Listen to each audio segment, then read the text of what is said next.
Vinicius পারেননি, যোগ্য হয়েও জেতেননি নেইমার।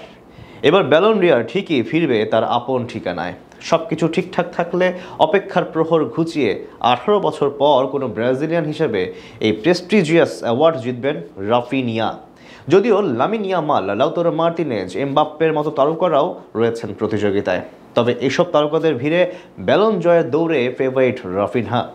কিসের মানদণ্ডে সবচেয়ে এগিয়ে থাকছেন তিনি, এছাড়াও সংক্ষিপ্ত তালিকাতে জায়গা পেলেন কারা কারা, তা নিয়ে সব জানবো রিপোর্টে।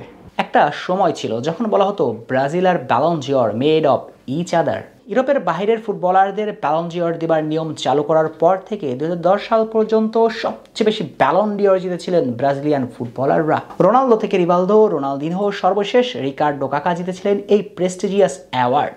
কিন্তু 2008 সালের পর থেকে আর কোনো ব্রাজিলিয়ান জিতেননি ব্যালন। অর্থাৎ প্রায় 18 বছর সেলেসাওদের ঘরে যায় না এই অ্যাওয়ার্ড। মাঝে নেইমার থেকে ভিনিসিয়াস স্বপ্ন দেখিয়েছেন, কিন্তু শেষ পর্যন্ত সেটা আজ অব্দি আক্ষেপই হয়ে রয়েছে।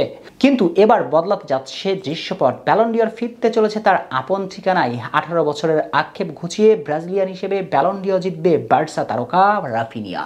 যদিও সবকিছু এত সহজ নয়, বরং এই সাম্বা তারকাকে পাড়ি দিতে হবে দুর্গম এক পথ। কারণ ব্যালন ডি'র রেসে তার সঙ্গে নমিনেশন পেয়েছেন Kylian Mbappe, Lautaro Martinez, Alexis Mac Allister, Lamine Yamal সহ ওসমান দেমবেলের মতো ফেভারিটরা। যদিও এই লিস্টের সেরা 3 ফেভারিট থাকবেন রাফিনিয়া, লামিন ইয়ামাল এবং চ্যাম্পিয়ন্স লিগ জয়ী ওসমান দেমবেলে। আর এই 3 জনের মাঝে থেকে একটুখানি এগিয়ে থাকবেন না রাফিনিয়া। যদিও চ্যাম্পিয়ন্স লিগ জেতা হয়নি তার, কিন্তু ইউসিএল এর শেষ 4-এ বার্সাকে খেলেছিল মূলত রাফিনিয়ার জাদুতেই। যদিও কাতালান ক্লাবটির আরেক তারকা লামিনেও দলের জন্য বেশ অবদান রেখেছেন, কিন্তু প্রায় সময় গুরুত্বপূর্ণ ম্যাচগুলোতে জ্বলে উঠত রাফিনিয়ার ওই পা জোড়া। 2024-25 মৌসুমে চ্যাম্পিয়ন্স লিগে 14 ম্যাচ খেলে তার পা থেকে এসেছে 13টি গোল, সঙ্গে 9টি অ্যাসিস্ট, যার মানে 14 ম্যাচে 21টি গোল অ্যাসিস্ট করেছেন। চ্যাম্পিয়ন্স লিগে কতটা ইম্প্যাক্ট রেখেছেন এই পরিসংখ্যানই তো যথেষ্ট। যদিও ফাইনালে যায়নি তার দল, কিন্তু দলের জন্য তার অবদান অনস্বীকার্য।